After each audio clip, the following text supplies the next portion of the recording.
बिना पतझड़ हुए पेड़ पर नए पत्ते नहीं आते। बिना पतझड़ हुए पेड़ पर नए पत्ते नहीं आते। तो आप याद रखिएगा, बस काका अब। ठीक है, क्या याद रखिएगा? बस काका अब। और फॉर्मूला यहाँ पर रेडी हो गया। ठीक है, तो यहाँ पर कोई भी समीकरण हो, आप एक बार दिमाग लाकर देखिएगा और देखते ही कह दीजिएगा किसका एक हल होगा, अनगिनत हल होगा, कोई हल नहीं होगा। आज की वीडियो में हम लोग सीखेंगे कि समीकरण को ब्रज गुणन विधि से कैसे हल करते हैं। साथ ही ब्रज गुणन विधि के फॉर्मूला को विस्तार से समझने का प्रयास करेंगे। तो चलिए वीडियो को शुरू करते हैं।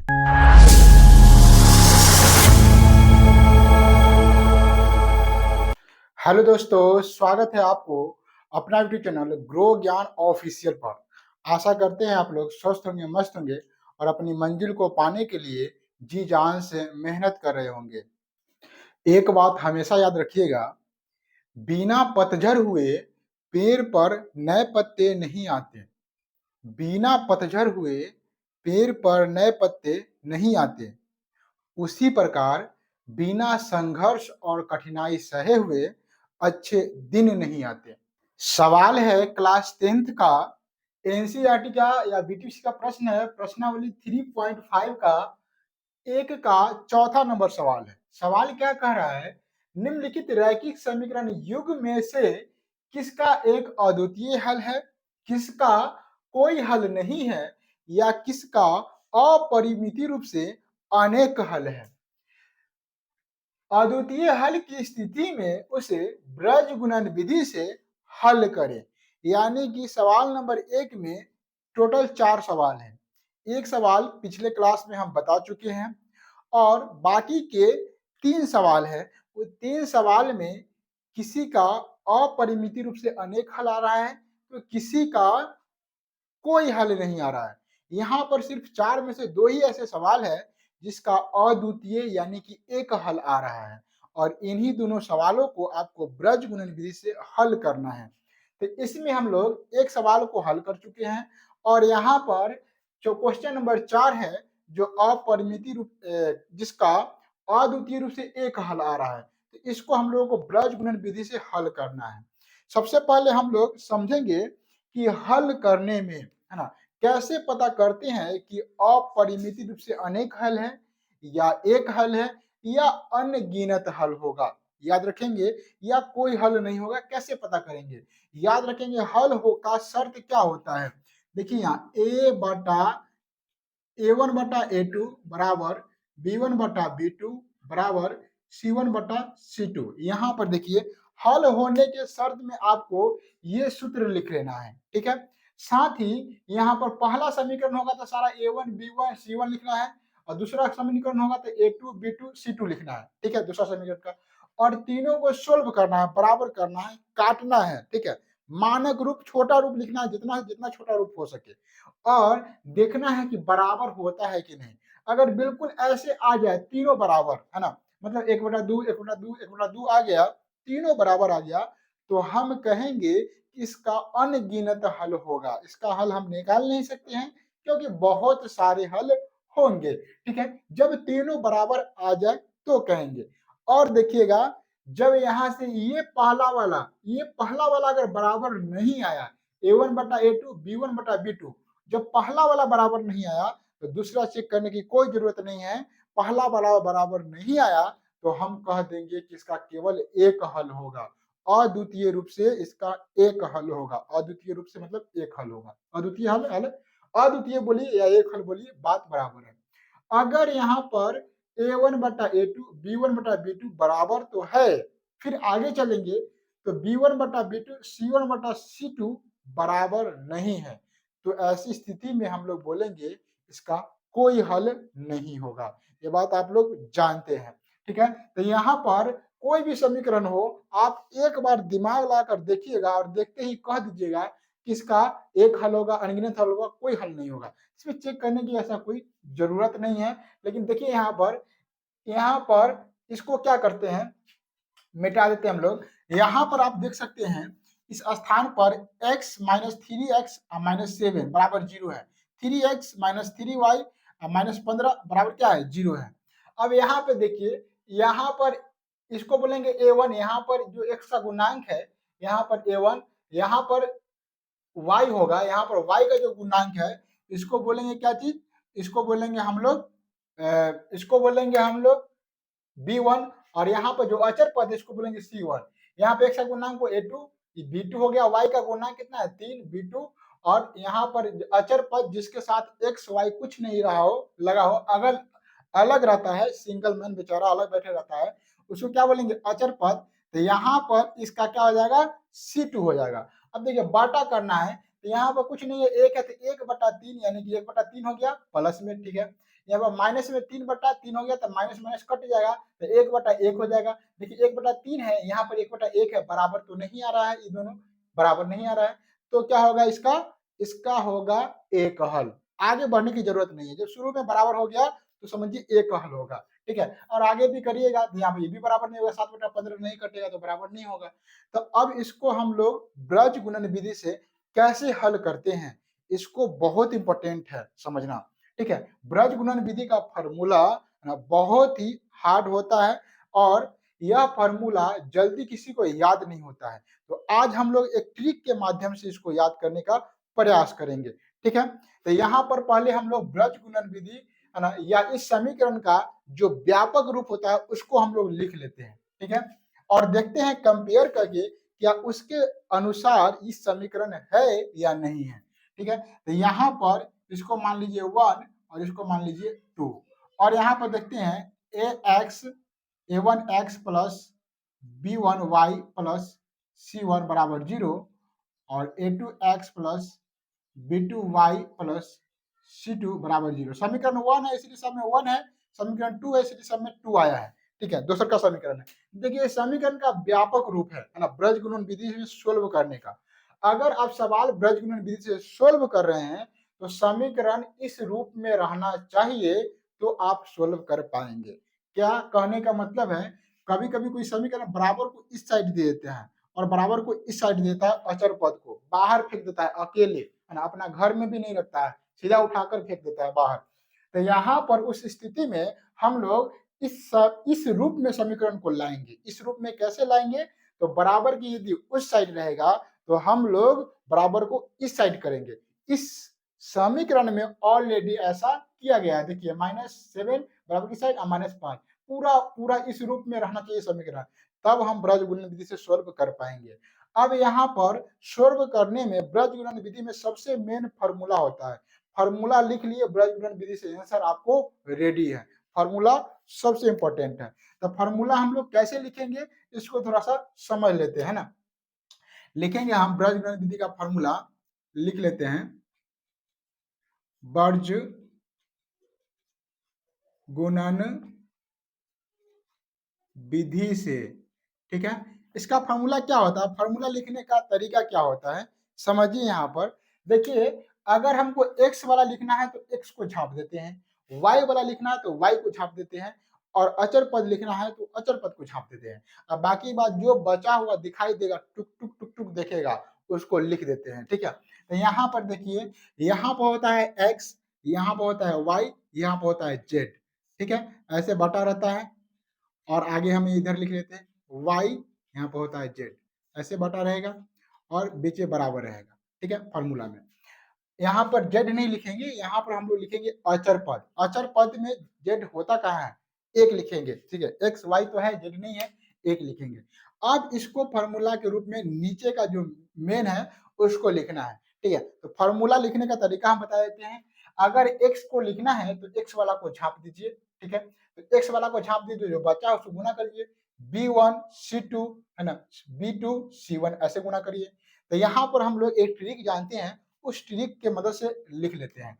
क्या है ट्रिक, बस काका अब्बू, ये ट्रिक है, याद रखेंगे आप, बस काका अब, ठीक है। बस मतलब बीसी बीसी, यहाँ पे लिख दीजिए बीसी घटाओ बीसी। काका, काका मतलब सी ए घटाओ सी ए। अब मतलब ए बी घटाओ ए बी, ठीक है। और हमको अब क्या करना है, ठीक है, 12 12 उल्टा लिखना है। देखिए यहाँ पर 12 21 12 21 12 21 ऐसे उल्टा लिखना है। यानी कि B1 C2 है ना, B2 C1 C1 B2 A2, यानी कि C2 A1 A2 क्या हो जाएगा, B1 12 लिखना है ना, तो A1 B2 और A2 B1। फार्मूला आपका रेडी है। याद रखेंगे फार्मूला लिखने में क्या करना है, बस काका अब याद रखना है और 12 21 12 21 12 21 बैठा देना है। ठीक है, ये फार्मूला लिखने का तरीका है। देखिए यहाँ पर अब x को छापते हैं तो B1 C2 फिर B2 C1 आ गया। अब y को छापेंगे, ठीक है, तो C1 देखिए यहाँ C1 A2 और फिर C2 A1 फिर यहाँ अचर पद को छापेंगे तो A1 B2 देखिए A1 B2 माइनस A2